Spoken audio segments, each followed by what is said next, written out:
Captain Vex Corlani pressed his four clawed fingers against the viewing port of the excavation ship Stellar Claw, watching the mining drones tear through what remained of the third planet from this unremarkable yellow star. The dust clouds billowed up like ancient ghosts, carrying with them the secrets of a species that had vanished 3 centuries before the Galactic Coalition even knew this system existed. "Still nothing but rocks and metal scraps," muttered his second-in-command, Lieutenant Zarathek, her violet skin shifting to a frustrated purple hue. "The command is going to have our heads if we don't find something valuable soon." Vex's mandibles clicked in what passed for amusement among his kind. "Oh, how wrong you are about to be, my pessimistic friend." The planet below them had once been called Earth, though the Corlani databases simply labeled it as designation Xerion 7. Its former inhabitants, the humans, had apparently been quite fond of destroying themselves and their world with admirable efficiency. Nuclear warfare, climate disasters, resource depletion, the usual recipe for planetary suicide that the Coalition had witnessed dozens of times across the galaxy. "Sir," Communications Officer Jack Voss's voice crackled through the bridge speakers, his excitement causing his normally steady tone to waver. "Mining Team Alpha has found something. They're requesting immediate backup and, sir, they sound terrified." Vex's 3 eyes swiveled independently, a trait that had made him an excellent ship captain but a terrible date.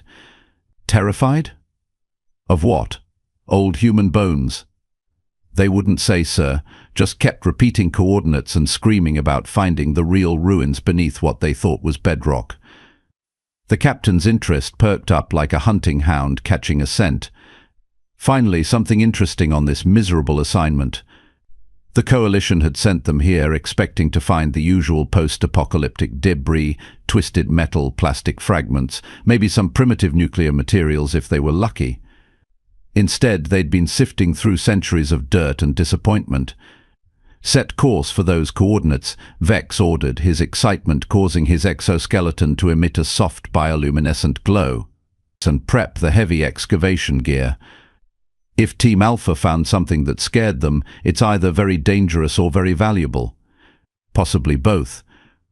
The Stellar Claw descended through the planet's thinning atmosphere, its hull groaning against the gravitational pull. Earth's gravity was roughly 0.73 times that of Corlani Prime, which made movement slightly easier, but also strangely unsettling.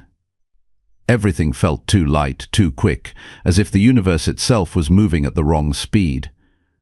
As they approached the dig site, Vex could see the massive crater that Team Alpha had carved into the planet's surface. Their industrial mining equipment had torn through layers of sediment, revealing glimpses of what lay hidden beneath. But what caught his attention wasn't the hole itself, it was the perfect geometric patterns visible along its walls. "Those aren't natural formations," Zara observed, her skin now shifting to a pale green of worry. "Look at those angles. Those lines. That's architecture. Architecture buried under 300 years of planetary destruction," Vex corrected, though his own excitement was growing. "The question is, how old is it really?" They landed near the excavation site, where Team Alpha's equipment sat abandoned like toys discarded by frightened children. The mining drones hovered in perfect formation, their programming still running but their operators nowhere to be seen. Emergency beacons blinked red against the dusty landscape, painting everything in an ominous crimson glow. "Where is everyone?" Jack asked through the comm, his voice small and uncertain. Before anyone could answer, a figure emerged from the crater. It was Coates, Team Alpha's lead engineer, though he looked nothing like the confident professional who had descended earlier that day. His orange carapace had turned a sickly yellow, and his movements were jerky, erratic. Captain Coates called out, his voice carrying an odd echo that made Vex's sensory organs twitch. "You need to see this. You all need to see what we found down there." "Where's the rest of your team?" Vex demanded as he disembarked from the ship, his officers following close behind. Coates's laugh was a sound that would haunt Vex's dreams for years to come. "They're still down there, still looking, still learning. The humans, Captain, the humans weren't what we thought they were." The way he said humans made it sound like a curse word, or perhaps a prayer. Vex couldn't decide which disturbed him more. They followed Coax to the edge of the crater, where a crude elevator had been rigged to provide access to the lower levels. As they descended, the walls around them transformed from natural stone and sediment to something else entirely. The architecture was unlike anything in the Coalition databases, not the brutal functionality of Korlani construction, nor the flowing organic curves preferred by the Voldris. This was something new. Something that spoke of purpose and power in equal measure. "How far down does this go?" Zara whispered, though her voice seemed to carry much further than it should have in the enclosed space. "We stopped counting after the 15th level," Coax replied. "The structure just keeps going, and the power readings, Captain, whatever this place is, it's still active." Active. Vex's mandibles clicked rapidly, a sure sign of agitation. "You mean there are still functioning systems after 3 centuries? 3 centuries. Coax laughed again, that disturbing sound that raised the hackles on everyone present. "Captain, according to our dating equipment, some of these lower levels are over 50,000 years old." The elevator shuddered to a halt, and they stepped out into a corridor that defied explanation. The walls emitted a soft, steady light that required no visible power source. The air was clean, breathable, and carried the faint scent of something that reminded Vex uncomfortably of ozone and electricity. "This is impossible," Zara muttered, running her sensors along the wall surfaces. "These materials, I'm getting readings that don't match anything in our databases.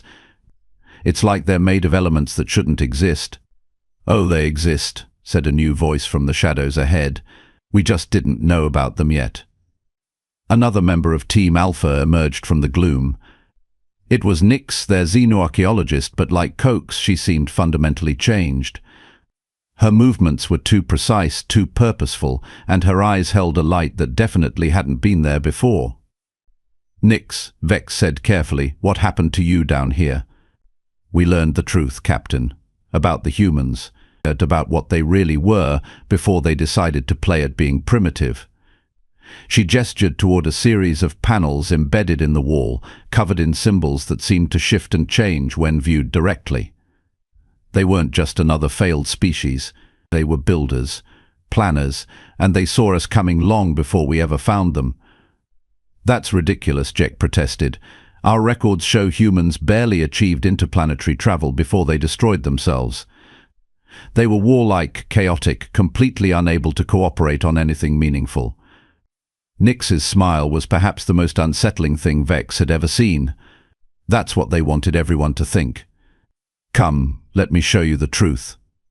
She led them further into the complex, past chambers filled with equipment that hummed with quiet efficiency. The technology was clearly advanced, but it had an organic quality that made it seem almost alive. Surfaces curved and flowed like living tissue, while control interfaces responded to touch with an intuitive grace that surpassed even the most sophisticated Coalition systems. "This doesn't make sense," Zara whispered. "If humans had this level of technology, why were they still fighting with primitive weapons? Why didn't they colonize other worlds?" "Because," Nyx replied, "they were preparing for something much bigger than colonial expansion." They entered a central chamber that took Vex's breath away. The room was vast, easily large enough to house a Coalition battleship, and filled with a 3-dimensional display that showed star maps of incredible detail.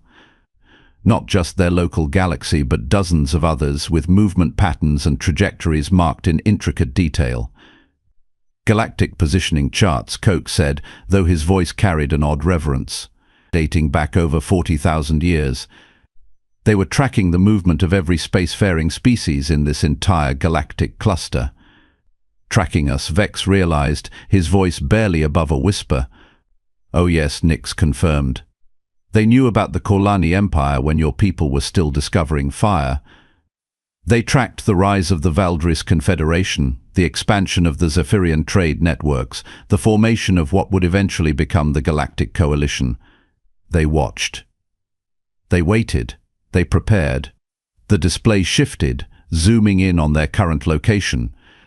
Earth appeared not as the primitive backwater they had assumed, but as the center of an incredibly complex network of monitoring stations, hidden facilities, and what could only be described as strategic assets scattered throughout the galaxy. Prepared for what? Vex asked, though he was beginning to suspect he didn't want to know the answer. For the test, Nix replied.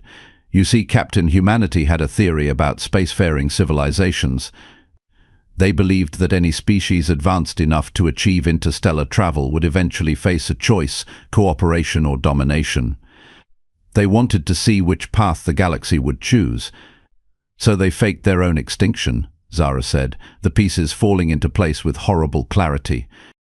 They staged their apparent destruction and went underground. Literally in this case. Nix gestured to the facility around them. For 3 centuries they've been watching how the Coalition treats dead worlds, how thoroughly you strip mine planets for resources, how little respect you show for the remains of extinct civilizations. And now? Vex asked, though his voice came out as barely more than a croak. The lights in the chamber suddenly blazed brighter, and new figures emerged from passages that hadn't been there moments before. They looked human, but there was something different about them. Something enhanced. Their eyes held intelligence that seemed to burn with cold fire, and their movements carried the confidence of beings who had been planning this moment for centuries. Now, said the apparent leader, a woman with silver hair and features that seemed almost too perfect to be natural, we've learned everything we need to know about your coalition. And frankly, we're disappointed. Vex's hand instinctively moved toward his sidearm, but the weapon felt suddenly heavier than it should have. Looking down, he saw that it was dissolving, its molecular structure apparently undoing itself before his eyes. Don't be alarmed, Captain, the woman continued conversationally. We're not going to hurt you. You're going to help us deliver a message to your coalition leadership. What kind of message? Vex managed to ask. The kind that ends civilizations, she replied with a smile that was all teeth and cold promise. You see, your people have failed our test quite spectacularly. The way you treat worlds like ours, the casual destruction of entire ecosystems for short-term resource gain, the complete disregard for anything that can't immediately benefit your expansion, well, it's exactly what we hoped you wouldn't do. You're insane, Jek whispered. There are billions of beings in the coalition. You can't just. Can't we? The woman's expression didn't change, but suddenly every piece of technology in the chamber began to hum with increased power. Captain, do you know how many supposedly extinct worlds your coalition has strip-mined in the past century? Vex didn't answer. He was beginning to understand that the question was rhetorical. 47, she continued. 47 worlds that your databases list as lifeless dead, suitable only for resource extraction. Would you like to know how many of those worlds were actually lifeless? The silence stretched between them like a taut wire. None of them, Captain. Not a single one. The chamber around them began to change, walls becoming transparent to reveal vast spaces beyond. Spaces filled with beings of every conceivable type. Some looked like the evolved descendants of species the Coalition had written off as extinct centuries ago. Others were clearly artificial, constructed beings of impossible complexity and beauty. And among them all, moving with the confidence of those who belonged, were humans, thousands of them, maybe millions. We've been collecting refugees, Captain. Every species your coalition has casually written off and forgotten.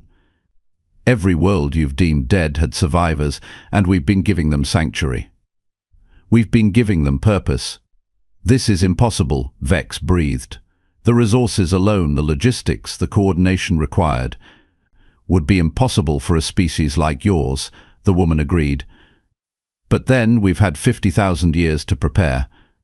Did you really think that a species capable of this level of planning would actually destroy itself with something as mundane as nuclear warfare? The displays around them shifted again, showing real-time images from across the galaxy. Coalition mining operations grinding to a halt as their equipment mysteriously failed. Trade routes disrupted by what appeared to be natural phenomena, but followed patterns too precise to be coincidental.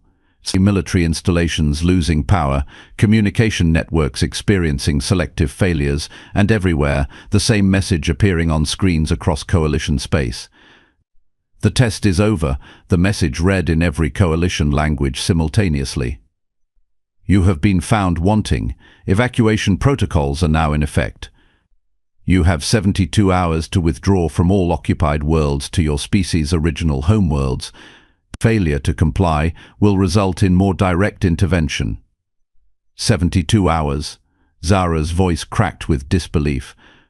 Do you have any idea what you're asking? The logistics alone of moving entire populations are your problem, not ours, the woman replied calmly. We're simply informing you of the schedule. The infrastructure exists to make this possible. Whether your leadership chooses to use it is up to them. Vex felt something cold settle in his stomach. And if we refuse? The woman's smile widened, but her eyes remained utterly without warmth. Then you'll learn why 47 civilizations chose to fake their own extinctions rather than face US directly. The return trip to coalition space took 18 hours, but to Captain Vex Corlani it felt like 18 lifetimes. His ship, the Stellar Claw, now carried passengers he never expected, 3 humans who had volunteered to accompany them as cultural liaisons. The woman with silver hair had introduced herself simply as Director Sarah Mills, though Vex suspected that wasn't her real name. Her 2 companions, a dark-skinned man called Marcus Webb and an Asian woman named Dr. Lin Zhang, spoke with the casual authority of beings who had been preparing for this conversation for centuries. You're remarkably calm for someone whose entire worldview just got shattered, Dr. Zhang observed, settling into a chair that had mysteriously appeared in the ship's conference room. Vex was certain that chair hadn't been there when they'd departed Earth. I'm in shock, Vex replied honestly, his mandibles clicking in a pattern that indicated severe stress among his kind. My species prides itself on thorough intelligence gathering. How did we miss something this significant? Marcus chuckled, a sound that somehow managed to be both warm and terrifying. Because we wanted you to miss it. Captain, do you know what humans excel at better than any other species we've encountered? Apparently, deception, Lieutenant Zarathek muttered from her position by the viewport. Her skin had remained a worried green ever since they'd left the underground facility. Patience, Director Mills corrected. We excel at patience. Your people, the Corlani, you think in terms of military campaigns that last months, maybe years. The Voldris plan their economic strategies across decades. Even the long-lived Zephyrians rarely think beyond a few centuries. And humans? Vex asked, though he suspected he wouldn't like the answer. We plan in millennia, Dr. Zhang replied matter-of-factly. The facility you visited today? Construction began over 50,000 years ago. We've been preparing for first contact with spacefaring civilizations since before your ancestors developed written language. Communications Officer Jack Voss looked up from his station, his 4 eyes wide with disbelief. That's impossible. Human civilization is only a few thousand years old according to our archaeological surveys. Your archaeological surveys, Marcus said with obvious amusement, found exactly what we wanted them to find. Surface settlements, primitive tools, evidence of a species that developed technology quickly but lacked the wisdom to use it responsibly. The perfect cautionary tale. But why? Zara demanded, her frustration causing her skin to shift through several shades of purple. Why go to such elaborate lengths to hide your true capabilities? Director Mills leaned forward, her expression becoming serious. Because we needed to know what kind of neighbors we were going to have. Captain, in the past 500 years, how many species has the Coalition encountered that were more technologically advanced than yourselves? Vex considered the question. None. We've always been the most advanced civilization in any first contact scenario. Exactly. And how do you typically handle species that are less advanced? The silence that followed was answer enough. You integrate them into your economic system, Dr. Zhang continued when no one spoke. You relocate them if their worlds have valuable resources. You educate them just enough to be useful, but not enough to be competitive. You treat them as junior partners in a relationship where they'll never be equals. That's standard procedure for cultural integration, Jack protested weakly. It prevents conflicts and ensures stable development. It prevents competition, Marcus corrected bluntly. And it's exactly the kind of behavior we wanted to evaluate before revealing ourselves. The ship's main display suddenly activated without anyone touching the controls, showing a real-time view of Coalition space.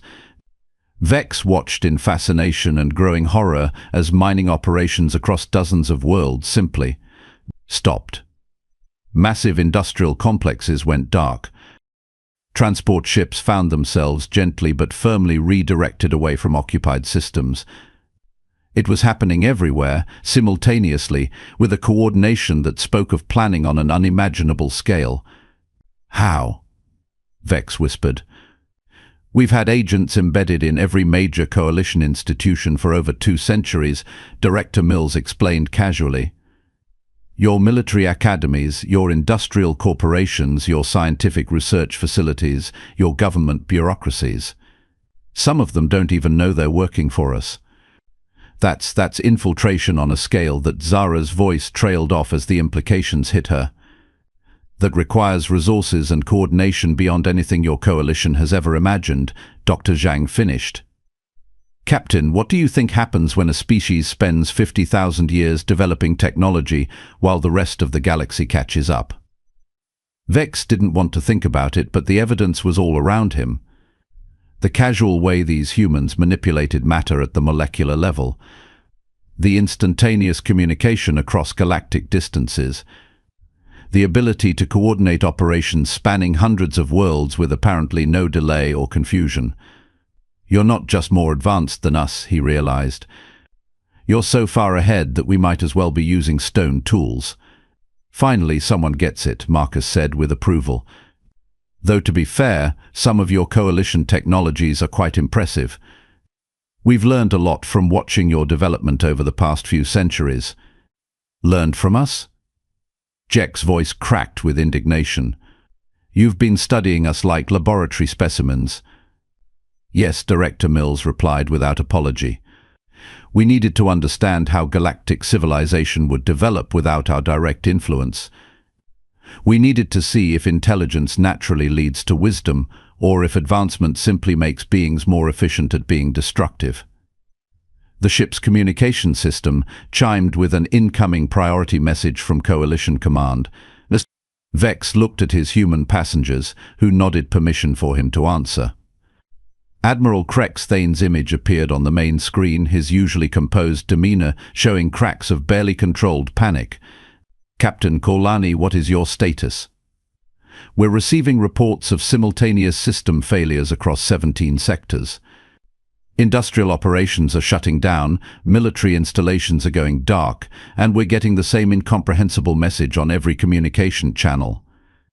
It's not incomprehensible, Admiral, Vex replied, surprised by the steadiness of his own voice. It's an ultimatum. The humans aren't extinct. They never were, and they've been watching us. The Admiral's expression shifted through several emotions before settling on disbelief. That's impossible, Captain. Our surveys of Earth were thorough. The planet was devastated, the population extinct. Director Mills moved into view of the camera, her presence causing the Admiral's mandibles to freeze mid-click. Admiral Thane, isn't it? We've heard a lot about you. Your military strategies are quite innovative, though somewhat predictable once you understand the underlying patterns. What are you? The Admiral managed. I'm Director Sarah Mills, representing the Terran Conservation Authority. We're the organization responsible for managing humanity's relationship with emerging galactic civilizations. Her tone was perfectly polite, which somehow made her words more unsettling. We need to discuss the future of coalition expansion policies. You can't be serious, Admiral Thane sputtered. Do you have any idea of the scope of what you're demanding? The coalition spans over 300 systems, millions of installations, billions of beings whose livelihoods depend on interstellar commerce. "Oh, we're quite aware of the scope," Dr. Zhang interjected, moving into the camera's view. "We've been monitoring every aspect of coalition operations for centuries. We know exactly how many beings you'll need to relocate, how much shipping capacity you'll require, and how long the process should reasonably take." 72 hours is impossible, the Admiral protested. 72 hours is what you have, Marcus replied, also stepping into view. "Though we should mention that the timer started 6 hours ago, so you're actually down to 66 hours and counting." Vex watched his superior's expression cycle through disbelief, anger, fear, and finally a kind of resigned calculation that was deeply familiar to anyone who'd served in the coalition military. "What are your terms?" Admiral Thane asked finally. "Simple," Director Mills replied. "Complete withdrawal from all worlds not originally inhabited by coalition species. Cessation of resource extraction operations on any planet that once supported indigenous life. Reparations for displaced populations, to be administered through neutral parties. And if we refuse, then we stop being polite about it," Dr. Zhang said with a smile that never reached her eyes. The communication ended abruptly, leaving the ship's bridge in tense silence. Vex looked at his human passengers, trying to process the magnitude of what he'd just witnessed. "You're really going to force the entire coalition to withdraw to their homeworlds?" he asked. "We're going to give them the opportunity to do so voluntarily," Director Mills corrected. "What they choose to do with that opportunity is up to them. And if they choose to fight—" Marcus laughed, but there was no humor in it. "Captain, your coalition military has impressive ships, advanced weapons and experienced commanders. But you've been fighting wars against opponents who use similar technology and tactics. You've never faced an enemy that can turn your own equipment against you. That can manipulate matter at the quantum level, that can be everywhere and nowhere simultaneously. Besides," Dr. Zhang added, "we're not really interested in fighting a war. Wars are inefficient, messy, and ultimately pointless when you have other options." "What other options?" Zara asked, though her voice suggested she wasn't sure she wanted to know. "We could simply make your ships stop working," Director Mills explained conversationally, "or make your weapons refuse to fire, or convince your computer systems that they're actually houseplants. The possibilities are quite extensive when you understand technology at the fundamental level we do." The ship's sensors suddenly registered something that shouldn't have been possible. They were no longer alone in space. Surrounding the stellar claw in perfect formation were dozens of ships unlike anything in coalition databases. They seemed to be constructed from materials that bent light around them, creating vessels that were simultaneously visible and invisible, solid and ethereal. "Our escort," Marcus explained, noticing Vex's attention to the sensor readings. "We thought it would be appropriate to provide Admiral Thane with a visual demonstration of our capabilities." "Those ships," Jack whispered, his voice filled with awe and terror, "they're not showing up on any of our targeting systems." "That's because they're not entirely in this dimension," Dr. Zhang replied as if discussing the weather. "Multidimensional engineering. Very useful for avoiding unpleasant interactions with hostile forces." Vex felt the last of his assumptions about the universe crumble away. "What are you really? What are humans really?" Director Mills considered the question seriously. What happens when a species chooses cooperation over domination, patience over aggression, wisdom over cleverness? We're what your coalition could become, given enough time and the right choices. But you're also what happens when that same species gets really, really tired of watching other civilizations make the same destructive mistakes over and over again. Marcus added with dark humor. The ship's communication system activated again, this time showing a split screen with multiple coalition leaders. Admiral Thane was there, along with High Counselor Vex Prime of the Corlani Empire, Trade Minister Lisa Kell of the Valdris Confederation, and several other figures that Vex recognized as major political leaders. We've conferred, Admiral Thane announced, though his expression suggested the conference hadn't gone well. The coalition cannot comply with your demands. The economic disruption alone would cause the collapse of interstellar civilization as we know it. Yes, Director Mills agreed calmly. That's rather the point. You can't be serious about destroying galactic civilization over philosophical differences, High Counselor Vex Prime protested, and his own mandibles clicking in patterns of extreme agitation. We're not destroying anything, Dr. Zhang corrected. We're simply ending an experiment that has run its course. Galactic civilization, as you call it, has had 3 centuries to develop sustainable, cooperative relationships between species. Instead, you've created an extraction-based economy that treats entire worlds as disposable resources. But the alternative is chaos, Trade Minister Kell interjected. Without centralized coordination, without unified standards and protocols, the galaxy will fragment into isolated systems. Perhaps, Marcus conceded. Or perhaps individual species will be forced to develop more sustainable relationships with their environments and their neighbors. We're curious to see which outcome emerges. This is insane, Admiral Thane declared. You're gambling with the lives of billions of beings based on some untested theory about social development. Admiral, Director Mills replied, her voice carrying a note of finality that made Vex's exoskeleton shiver. We've been testing theories about social development for 50,000 years. This isn't a gamble, this is a conclusion. The communication ended again, and Vex found himself staring at 3 beings who had just casually dismissed the combined leadership of the most powerful civilization in the galaxy. What happens now? He asked quietly. Now we wait, Director Mills replied. 57 hours and counting. Your leaders will spend most of that time trying to find a military solution that doesn't exist, then looking for a diplomatic compromise that we won't accept. Finally, with about 6 hours left on the deadline, they'll begin the withdrawal. You sound very certain of that, Zara observed. We should, Dr. Zhang said with that unsettling smile. We've run this scenario thousands of times with different variables. The outcome is always the same. And after the withdrawal, Vex pressed. After the withdrawal, the real work begins, Marcus replied. Helping species learn to live sustainably within their means, teaching cooperation instead of competition, showing civilizations that there are alternatives to endless expansion and resource extraction. Whether they want to learn or not, Director Mills added quietly. As Vex looked out at the impossible ships surrounding them, at the beings who had casually dismantled everything he thought he knew about the universe, and he realized that humanity hadn't just faked their extinction. They had evolved beyond anything the galaxy had ever seen. And now, after millennia of patient observation, they had decided that the rest of the galaxy needed to evolve too.